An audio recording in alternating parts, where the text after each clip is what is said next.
Okay. Hello, I'm Thea Riofrancos, and I'm the host of today's episode of Climate Crisis, Time for a New Society, a podcast collaboration between the Rosa Luxemburg Foundation and Verso Books. I'm joined today by David Hughes, professor at Rutgers, the State University of New Jersey, and the author of a book recently published with Verso, Who Owns the Wind, as well as Mika Minio, energy economist and climate and energy lead at the Trade Union Congress, as well as co-founder of the UK-based consultancy Transition Economics. Welcome, David and Mika. Coming off the heels of a hugely disappointing COP26, I wanted to start with a broad question for both of you about the political economy of the energy transition. One of the clearest messages sent by representatives of the world's biggest economies and biggest polluters is that there will be no guarantee of sufficient public investment, either within those countries or in the form of global north-south redistribution and reparations, in order to combat the climate crisis and trigger a rapid energy transition. Instead, there seems to be an abiding faith that markets and the private sector will pick up the slack. In your view, what is wrong with this belief? Why do we need a muscular, vibrant public sector to take on the crisis and coordinate a just transition? I think there are two problems with leaving the carbon decarbonization to markets. On the mitigation side, of course, markets tend to commoditize stuff. And so what we're seeing is that CO2 is being commoditized. And if you commoditize something that can't be measured easily, then you open the markets up to a great deal of corruption and accounting tricks. And I think that's exactly what we saw at the COP with the efforts to instantiate, carbon capture and storage and sequestration in forestry and so on.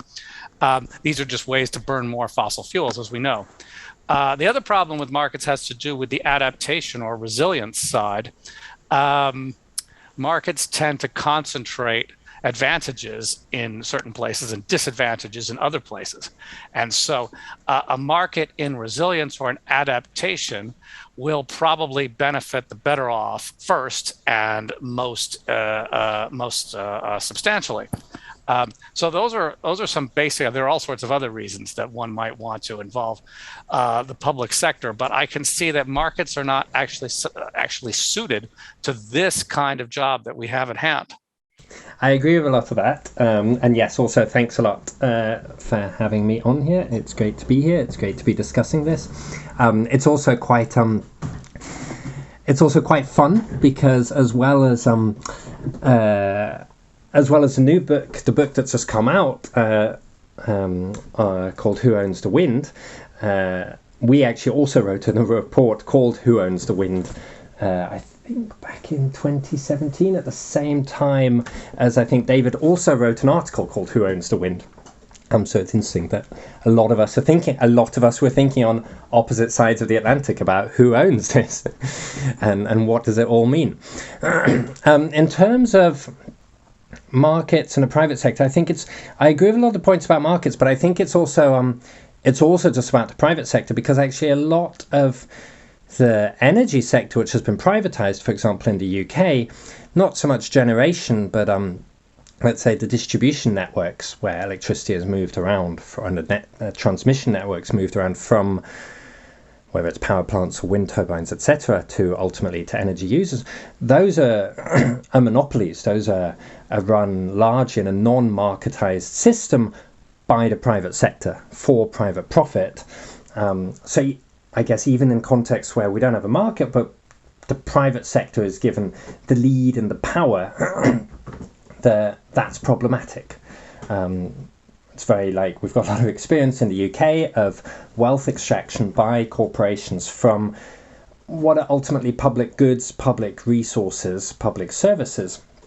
And that's the case with much of our energy system, and is particularly a risk with the kind of the necessary growth that we need to see in climate action and climate infrastructure, whether that's renewable energy or increase transport mechanisms or how we transform our homes. And when we see the private sector taking the lead, then there's a focus ultimately on extracting profits.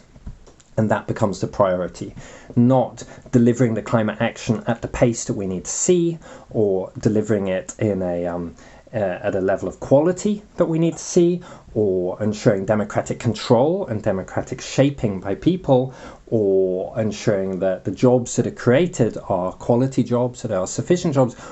All of those things are necessary if we want to achieve that safe and just climate future that we need. And those things are also necessary to ensure that people believe in that climate transition over time. Whereas if we allow it to be subjugated to profit extraction, then that's in and of itself problematic and also leads to a significant risk that there'll be backlash against climate action because people go, well, this is harming me. This is harming my life. This is impact on my livelihood, so therefore I don't want climate action. I was just really going to applaud what Mika said. I mean, the energy transition has been described mostly as an engineering problem, a math problem, a technological problem. And it is true that we could solve this decarbonization, this energy transition, very simply through engineering, but that won't be equal enough, and it won't build the kind of mass movement that we need to overcome the power of the fossil fuel sector. So absolutely, a democratic, publicly led, publicly owned energy transition is the only one that will succeed. And we will come back near the end of this conversation to exactly that issue of the relationship between politics and energy and what it would look like to build a mass movement for the type of transition that both of you advocate for, and that I also subscribe to. Let's zoom in on something a little more specific before we come back to that question of political program and strategy.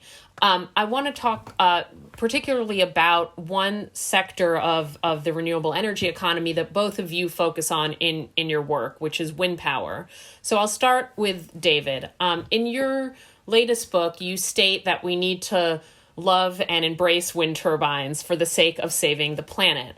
What do you mean by this? And more specifically, why is wind energy so important at the global scale and also at the national scale within the US if we want to decarbonize our economies? Well, I don't mean to privilege wind over solar. I think they're both absolutely vital. They both harvest abundant energy resources that are quite well distributed. Wind does combine a little better with agriculture than solar does. And for reasons of the price of the production price, the generation price per kilowatt, wind is quite a bit cheaper than solar in Spain, and I believe in the UK as well, which is why it's gone further in both countries. Let's see. I think that we absolutely, the part about loving wind turbines gets to this question of public support. It's not enough for people to tolerate them. It's really necessary for people to embrace them. And we have to create the conditions under which communities will embrace and in fact recruit wind turbines into their neighborhoods so as to speed this energy transition along very rapidly. But there is one caveat to all that, which is I think that movements have developed too much of a kind of fetish around the wind turbine, the kind of iconography of the three bladed wind turbine is ubiquitous in demonstrations and things right now.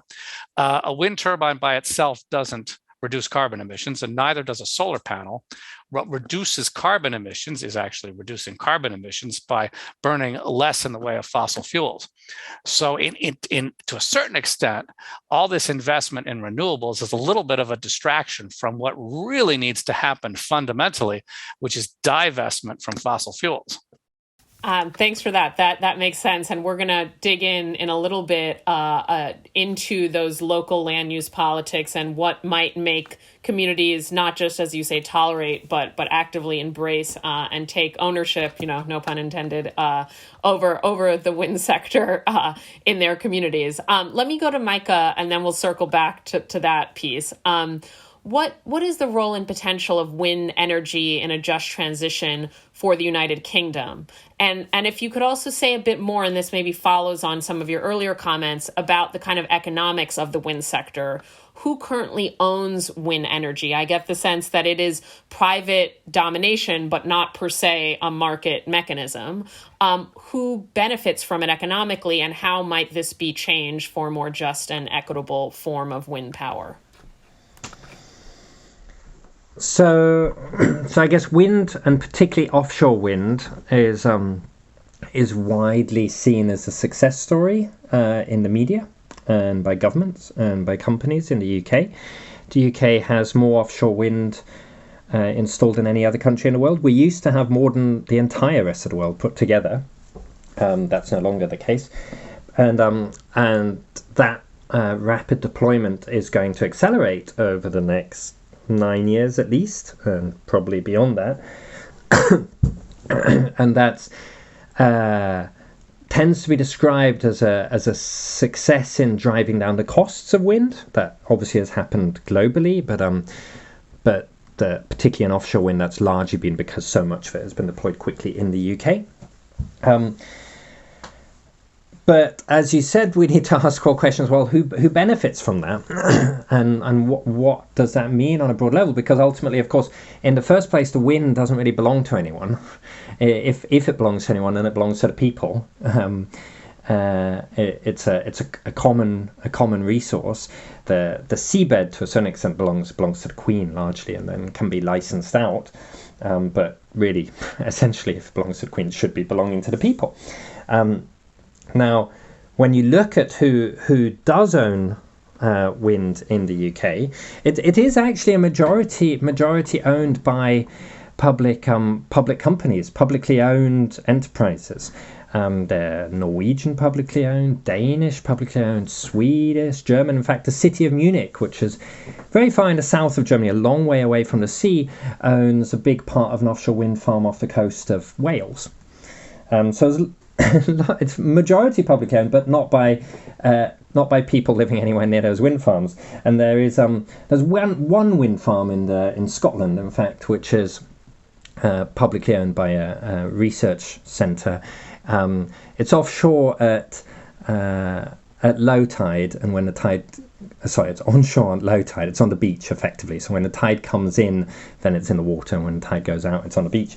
And that's not really enough if we're going to see people benefit, if we're going to see people ultimately have revenues that are redistributed to the public, if we're going to see the level of coordination that's required to create the good jobs.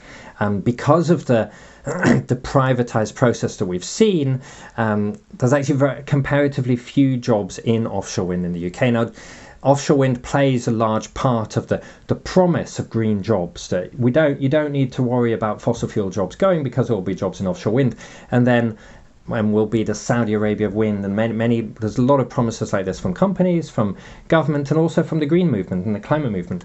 And then when it comes to it, actually, there's far fewer jobs than are promised, and a lot of jobs then are, and we'll come to it later, but aren't to the standard we'd like to see. And that's largely because of the ownership models, and also the way costs have been driven down is by running an auction process. So there is a market element here within it, and that auction process tries to minimize costs at every level. And ultimately, if you can pay your maritime workers who are guarding your cable laying, if you can pay them below the minimum wage, then you can drive down the costs of offshore wind, and that is precisely what happens. So that, I guess, that structure, the economic structure, is, while leading to cheaper wind, is also creating a lot of issues in terms of what it means for labour and for jobs.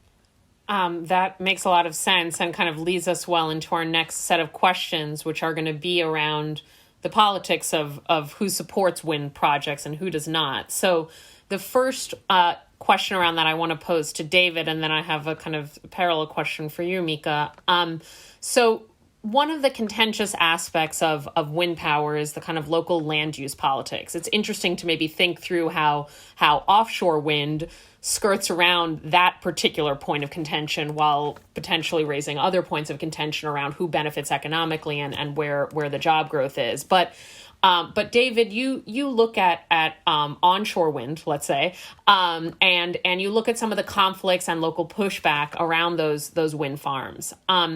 And you make an argument that in order to address this resistance and diffuse it, it's necessary to put the resource of wind itself, not the turbines, though maybe that too, but the wind itself as a form of public ownership or kind of wind commons. So before getting into why having common ownership of the wind might transform conflict into community embrace, I want to understand a bit more what the basis is for this local pushback, which you can read a lot about in the news and in the U.S. And different opinions exist. Some people think that communities or neighborhoods that push back against wind farms, are like funded by the Koch brothers, which are, for those that not in the U.S., they're a right-wing reactionary family that funds lots of right-wing causes, and they are very tied to the fossil fuel industry, so they have funded anti-renewable energy type of stuff. So one analysis or interpretation is that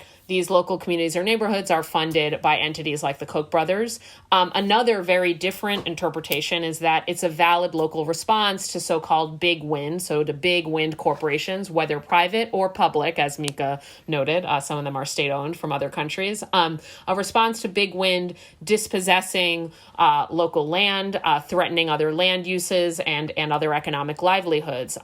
Or is it both and? Sometimes it's one, sometimes it's the other. And then finally, how does your proposal for commonly owned wind address this local conflict and transform the wind sector into something that operates quite differently? All right. Yeah, there's a lot packed in there. So my book, Who Owns the Wind, is the ethnography of because I'm an anthropologist, it's written as an ethnography of the village in the world, possibly that's most surrounded by wind turbines in southern Spain, by the Strait of Gibraltar. And when I began this research a few years ago, I thought this is going to be a kind of not in my backyard, selfish proposal, a selfish movement of kind of local parochialism, perhaps funded by fossil fuel, certainly driven by a kind of climate denialism. And I didn't find that at all. I found no link to the fossil fuel industry by these 400 villagers. Most of them are very knowledgeable and concerned about climate change.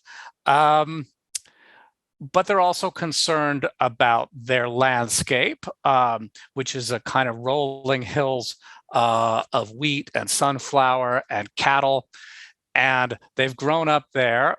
They're the sort of environmentalists or conservationists who value a kind of agrarian countryside, and they see it being ruptured and turned into a set of steel machines. So their environmental aesthetic is deeply damaged by this, by the intrusion of these wind farms. And it does not help at all that the wind farms are owned by corporations and sitting on top of very large estates owned by medievally derived aristocratic latifundista families. So most of my conversations began with the aesthetic and then moved on to kind of replaying the protests and negotiations that happened. And people said, well, we would have accepted all this steel and carbon fiber and so on if we got some money from this to hold us through the winter when the tourist economy isn't creating employment. But they got nothing from it. They got no employment. They got no revenue at a collective level either. And the reason for that has to do, exactly as you said, with the question of who owns the wind. And so a lot of people, including Mika, have written very good analyses under this question: who owns the wind? I'm actually less concerned with the steel of the turbine and the transmission towers and so on. I'm less concerned with the infrastructure than I am with the resource. The resource is a lot more valuable than the infrastructure. And of course, once you control the resource, you can also control everything downstream in the commodity chain. And I'll tell you how valuable the resource is. We get continuously 11 terawatts from fossil fuels. There are estimated to be 72 terawatts of wind on land in accessible places at tower height. So this is an enormous resource frontier that will be claimed and owned by somebody. And a lot of people will make money, and it could be another kind of colonial situation, right? That's the way it's shaping up to be. Bizarrely, though, nobody's really fighting over owning the wind. Various industries and sectors are kind of falling into a convention, and the convention is that the landowner owns the wind. So the reason why countries with offshore wind farms are a little bit fortunate is that the state usually owns the continental shelf and always owns the continental shelf and the territorial waters and so on. So the wind above that sea and seabed is also publicly owned. When you get onshore, it becomes much more complicated. And so what we've seen in this part of Spain, as I said, is these aristocratic families get royalties from the wind. They get a percentage of the value of the electricity produced by every turbine. And then they also get ground rent on the pads, or the sort of cleared area around each turbine. That's legitimate in a private property system, to my mind. What's not legitimate is the informal way that the landowners have grabbed wind rights. And so we see this kind of huge resource grabbing happening now in a field which is so much larger than fossil fuels, and very little contestation around it. So that's where I'd like to take the battle. I think it's fine to fight for nationalization or for commons around land and around the infrastructure. But I also think we have to grab the root resource as a public good for the public. Fascinating. And thanks for laying that all out. And I think it now is clear, based on your field work, how that would not just kind of address community concerns in a minimally tolerable way, but really transform the relationship between people and this energy resource and their local environment, and kind of have more autonomy over their lives and the transition itself. Mika, let me turn to you to go to a different area of contention, though you're welcome to comment on what David said if you'd like, which is the labor and jobs angle, which you've already brought up. So we hear a lot in the U.S. and I imagine in the U.K. First of all, I actually want to just lay out, before getting into more specifics, that there is this very stereotyped and simplistic idea that there's a trade-off between jobs versus the environment. That's a kind of older idea, and now more recently, like jobs versus climate, versus addressing the climate crisis. And I think, we could critique all evening, like why that's a simplistic narrative, why you can find lots of climate and environmental heroes in the labor movement, for example, and also why, a just transition and a Green New Deal type of approach would generate a lot of dignified jobs. But that simplistic narrative obviously prevails because it suits the fossil fuel industry, and it also, suits other powerful actors to divide the working class against itself. Though, I think we get a kind of aspect or a spin on this narrative coming from the union movement itself, which is a skepticism, perhaps well-earned skepticism, of a just transition, and a more specific concern that we don't see the levels of union density and of unionization in green sectors that we might like to see on the left, right? And so that kind of reinforces this narrative. So given all of that, what is to be done to make sure that we have the support of working class people in general and of labor unions and labor leaders specifically for a just transition? How to kind of cut through this Gordian knot of this binary framing and move towards a worker-centric and worker-led transition to renewable energy economy? Thanks. Yeah, so I think it's partly about how that framing corresponds to the reality that we are building and fighting for.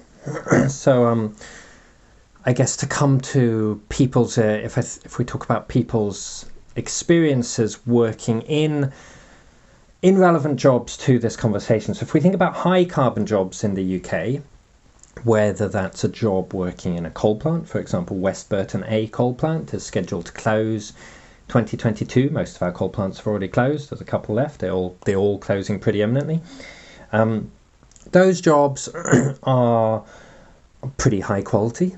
There's pretty good contracts, but there's significantly higher pay than in the surrounding community. They are well unionized, and they exist. They are actual jobs in the present that in terms of West Burton A 157, I think it is, people have those jobs at the moment. While the jobs in renewables and the jobs that I guess we want to see and that we are regularly promised by government, by companies and by the climate movement, including by a lot of us who are advocating for a just transition and a Green New Deal, those jobs mostly don't exist. They're not there. Jobs that we want to create, that need to be created, but they're just not there yet. And when they've been promised for 20 years, as they have been here, and they're still not there, then it's quite hard to get trust from the people working in the coal power plant that there actually is a job for them to move into in renewables. And especially when they then have a look at the jobs, the ones that do exist, and find, well, actually, they'd be paid less, or they wouldn't get a long-term contract, or there's less strong health and safety standards, or, for example, even in when it's the same companies, so Scottish Power, or which is actually Spanish-owned by Iberdrola, or SSE, they've largely been moving out of their coal plants, their gas plants, mostly, but not entirely, within the UK, and both of them have moved significantly into offshore wind. They also own other energy infrastructure, and there's quite significant, strong level of unionisation within the companies in the existing divisions, the old ones. Those corporations have set up new divisions to run their offshore wind units. That's new units, and within those units they are not letting the unions in. They're saying we're going to have a new model of interacting with workers, more collaborative, more friendly, less confrontational, so please, unions not here. And again, that makes it hard for people working within unions to say, yes, these are good jobs, don't worry about it. What it clearly means is that as trade unionists, we need to be saying, we want these jobs. They are necessary jobs. We need jobs in offshore wind. We need to have not just the jobs in operating and maintaining them. We need to have the jobs in building them. We need to be building the components, the turbines, the towers, the nacelles. And those jobs need to be union jobs, and they need to be quality jobs. And there also need to be, wherever possible, pathways directly for high carbon workers, for fossil fuel workers, to move from their existing work into those clean jobs. Because when we can provide that, when that is a reality, when the jobs are actually there, when they're quality, when they're unionized, when there's decent pay, and when you can move from working in an offshore oil and gas platform to working in offshore wind without having to look on the market, without being on benefits, without being without work, but knowing that there's a direct pathway, then it becomes very practical to get strong support from the union movement. And those are the demands being made by the union movement, and people are fighting them for a whole range of unions, and particularly those working at, for example, representing people in the offshore sector, are trying to advocate for that. But we need the climate movement as a whole needs to fight for that. And just to come to your question, like what do we do about this? I think it can't just be unions saying green jobs need to be quality jobs and actual real existing jobs. When the climate movement says, don't worry that we want to close your airport, your coal plant, your whatever, because there will be good jobs, then the climate movement needs to step up and make sure that those jobs are actually there and are quality jobs, because it's only by coming together and building that joint power that we can actually shape that future. And that Green New Deal, that just transition, needs to be something that we are actually going to build. Otherwise, our promises are also broken and not true.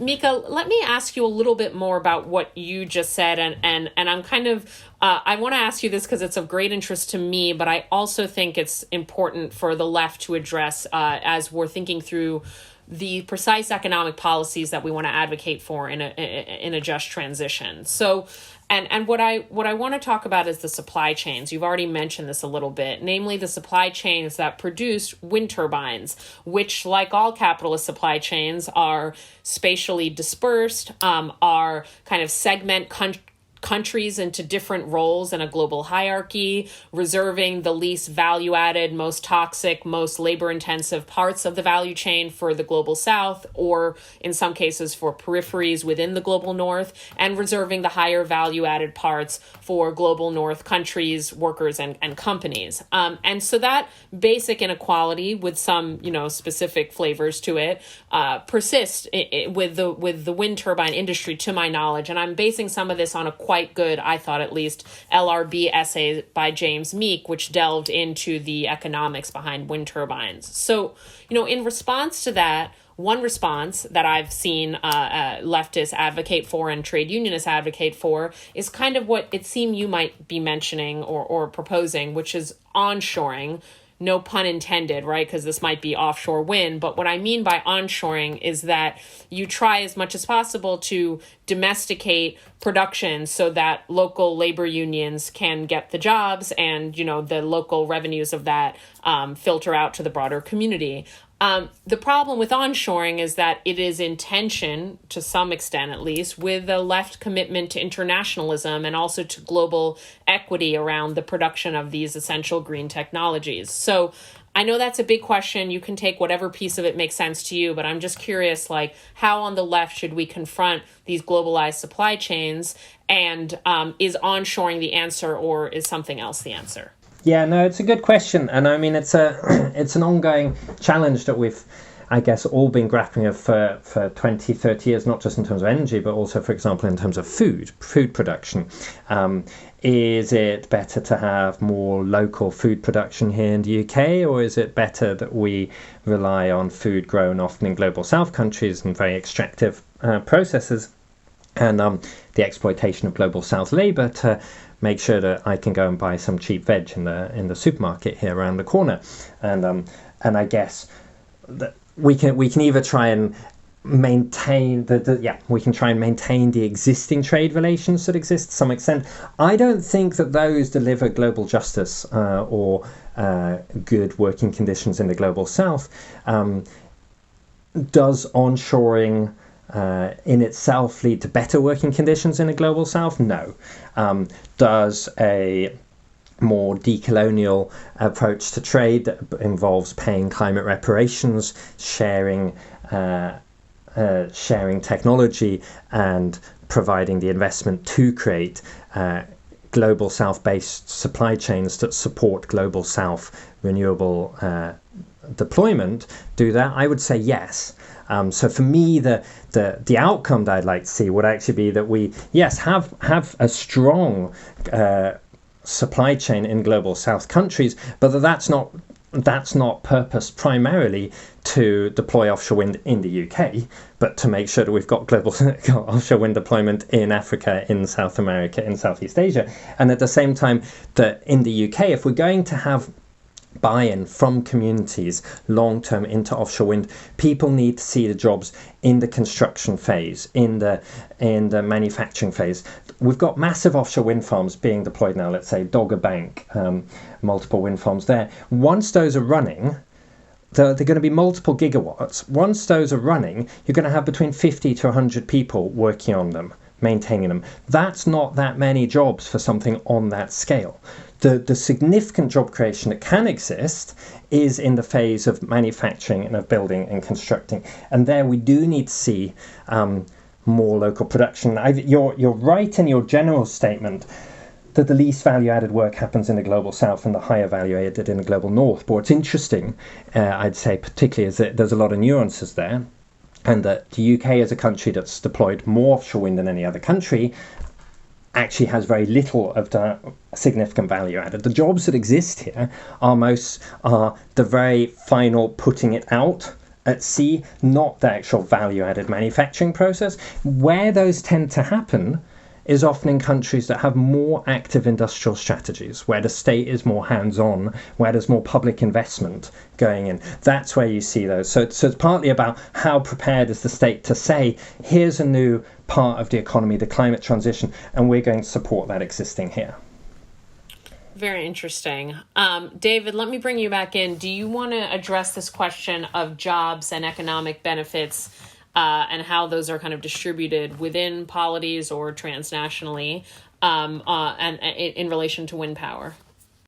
Yeah, thank you. Well, I thought I was going to disagree with you, Mika, but actually I don't, because you clarified that the employment is mostly on the construction and installation side. That's what I observed in Spain. I was in an area doing research in an area with hundreds of wind turbines that had been installed 5 to 10 years previously. And there were really a very small number of jobs on maintenance and running electrician kinds of checks. This one of those wind farms belongs to the largest wind and solar firm in the world, and they divide the world up into two hemispheres. The dividing line runs through Spain. So southern Spain is actually in the Western hemisphere. And that means that the off hours control room for this wind farm in Spain is in Mexico City. And controllers there will shut down turbines if there's a problem. So they're running in this automated way. And it's bound to be that way. I mean, it's bound to be low labor, because when you think about the kind of Marxian metabolism, the kind of where you often have an ecological rift, what you don't have here is extraction, and you don't have waste. So you only have throughput. So if you compare, say, the coal commodity chain to the wind commodity chain involves no lifting and no carting away and no mining and no disposal. So changing from fossil fuels to renewables is going to involve less work once the construction phase is done. And I think we on the left should be honest about that. Certainly, the construction, of course, happens in a place and then it's done, and then maybe construction and construction jobs move on elsewhere. But we have to be honest that there are going to be less jobs in the energy industry when the transition is done. And we also want that transition to happen very quickly. So then what happens to those people in those jobs? I don't have a good answer there. I think we have to think about perhaps longshoreman style solutions, which involve taking the money, the accumulation is still the same because those megawatt hours are still worth the same amount, but supporting people who don't work, who once worked in oil and don't work, but still get an income from the energy sector one way or another. Universal basic income is one way of supporting that. And if wind royalties if publicly owned wind is bringing wind royalties into public coffers, then there's money for universal basic income. But, I think, the grand thing about what's really at stake here is that so many jobs have involved the destruction of nature that an economy which destroys nature less, or let's say just an energy sector which destroys nature less, will have to find some way of supporting people beyond wages and a salary. Thank you, David. Just to clarify, and maybe to disagree, since you didn't disagree with Mika, maybe I'll disagree with you, which is that I'm not sure I would say that wind turbines don't involve extraction. I mean, the materials to make wind turbines do come from somewhere. Steel is made of iron, there's resin and plastic, there's copper and aluminum. All of those originate in mines around the world, unless I misunderstand what you mean by no extraction. Well, no, all I mean is that in the operation phase. Understood. Extraction. So so I had the benefit of observing an area with a mature wind sector where all the construction part was already finished. So yes, everything you're saying about the mining, especially carbon fiber, very intense, energy intensive, and all that happened elsewhere and was already finished. Got it. Yeah, and my research happens to focus on those extractive frontiers of green technology, so that's the first thing I tend to think of. But we need to take each of these phases of the supply chain and look at their ecologies, their economics, and they are distinct. And I really appreciate this breaking down the difference between production and operation and getting into the nitty gritty of the job opportunities, the environmental impacts, each of those for those different nodes of the chain. I am going to bring us to a last question that is for both of you, and it's a big one. Maybe all the questions have been big, but I think for me, this is the one that will make us the most ambitious. I want to think about the real political possibilities for implementing some of the ideas that both of you have proposed. And politics has come up several times in our discussion. We have talked about, local community responses to wind and the politics of that. We have talked about the politics around labor's response and involvement in thinking through a just transition. But I want to kind of think more squarely about what political strategy, given the political context right now in the US and UK, which are different in some important respects, namely, one country has a right-wing party in power, one country has, I guess, a nominally center-left party in power, but in actuality, they're not as different as one might like. I mean, coming from the US, maybe we would like much more of a distinction between Biden and Johnson, but in reality, their climate approaches are not that different. And so we could roughly equate them, though we should also keep in mind the important differences in each context. But given, the political parties in power in the US and UK, what are the possibilities for a transformative political change of the type that we are discussing, specifically for the wind sector, but I think we could draw broader conclusions for other aspects of the energy transition? Who in your mind is the collective agent of change? So far, we've, I think, discussed two collectivities. One is the working class and labor unions, and the other are kind of local communities, economically precarious communities in Spain. Are those, respectively for each of you, the collective agents of change? Are there some that we haven't addressed? We've talked about the climate movement, but mainly to criticize it for not focusing on jobs or labor enough. So, does the climate movement have a role? And then just a couple other questions, and they all kind of follow from this basic strategy question, which are what kind of tactics do you think this collective agent should leverage? What kind of alliances should it build? And who are the primary opponents to a just transition? And whoever wants to take a piece of that first is welcome to. Part of it for me is this recognition that obviously society has to and will change dramatically over the next 5, 10, 20 years to deal with the climate challenge. Society, the economy, how we work, how we move around, how we live, how we power our homes, that has to change on a very fundamental level. And despite the colours of our government, I think because it has to change so dramatically, it will. And how, I think there's a lot to play for, and especially the pandemic context over the past years shows that in contexts of crisis, in contexts of upheaval, governments do things that they're not used to doing. So we have a conservative-led government that talks more proactively about industrial policy, about public investment that was basically paying the salaries for millions and millions and millions of people in this country in a way that it's hard to conceive any of our recent Labour governments doing. Obviously, they probably would have in this type of context, but the context creates other political potentials beyond what we might normally imagine these particular parties and governments to do. And within that, there's then the question, well, who can force them? How do we force them to deliver that future? And I think it's important as we fight for that future. And when I'm saying we, I mean trade unions as part of the climate movement, as part of local communities fighting together. It's an intersectional battle to build a safe and just climate future. But we need to be fighting for exactly that, a safe and just climate future, and one that will continue to get buy-in from people, that people will feel that they have some say as part of over time.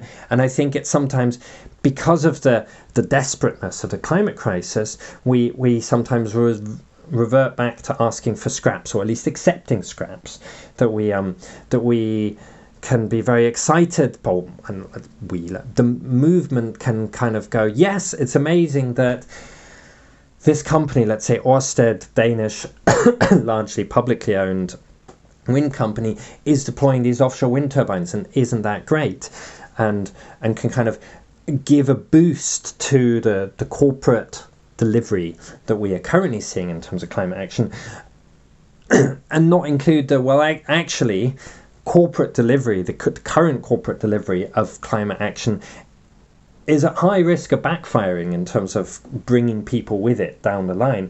And that are we maybe leaving issues, there's a framing question there in terms of some fundamental questions about about ownership. Are we leaving those off the agenda because of the urgency of climate change? And I guess David's point about resource and wind is it resonates a lot for me as someone who worked on oil and gas for a long time and has worked on oil and gas in North Africa and in the Middle East, and where there was a very real battle to assert ownership of fossil resources, because in most of the world now, not in the US as my understanding, but most of the world, fossil resources are owned by the state, not by whoever owns the plot of land.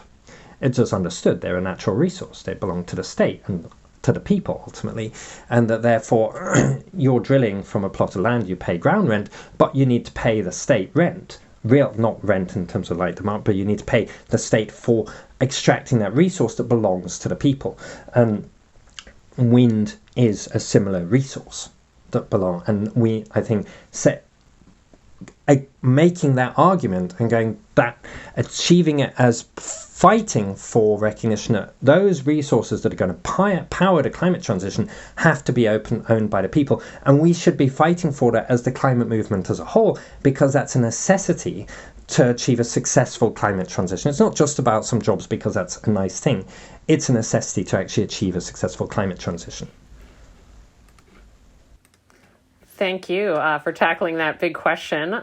David? Yeah, Thea, absolutely. Thank you, Mika, for making that analogy with minerals. It's strange that the convention should be that wind is privately owned as a supra-surface resource, whereas, as you say, in most countries, the subsurface resources are publicly owned. So I think there's very much the logic for a movement of wind commoning. My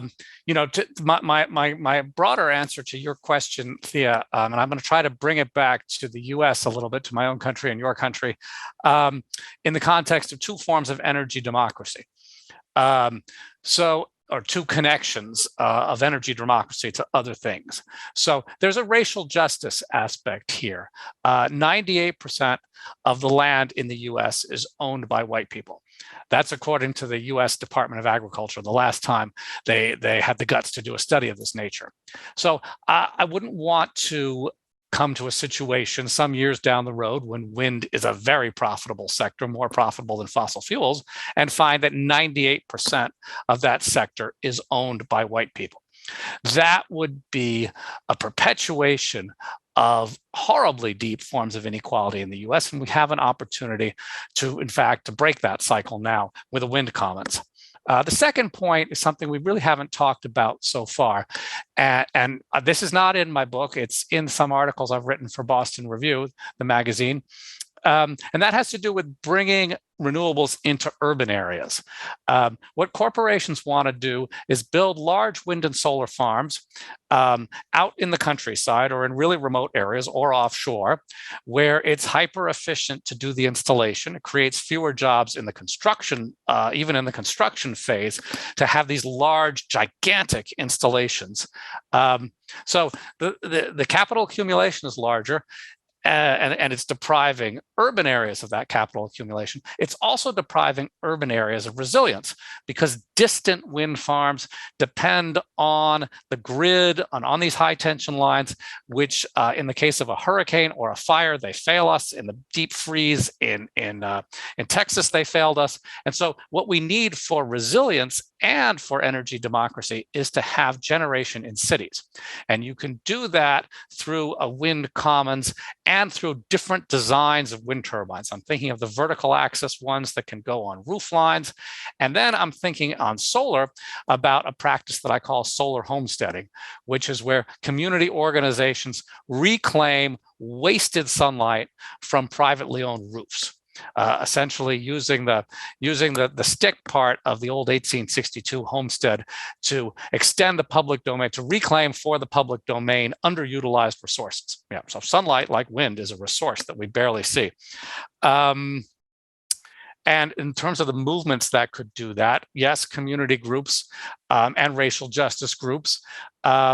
I would like, and I work in the labor movement in the academic labor movement, with universities and with labor unions of faculty and staff in universities to reclaim roof and parking lot space.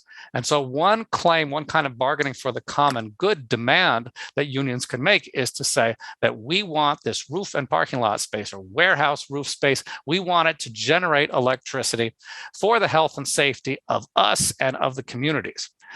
So one could actually have a worker-led energy transition, repurposing underutilized horizontal spaces for solar generation in the context of energy democracy.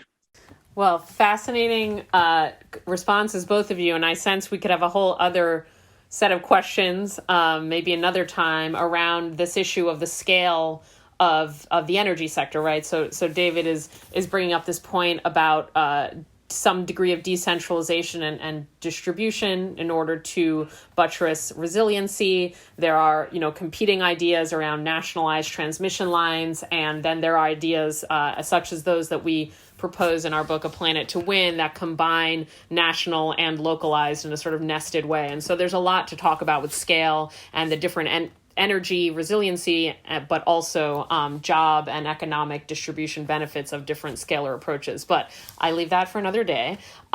Mika and David, thank you so much for joining me on this conversation. I've learned a lot, and I hope listeners have too. I hope that it was pleasurable for both of you as well. It was. Thank you so much, Thea. Thanks a lot.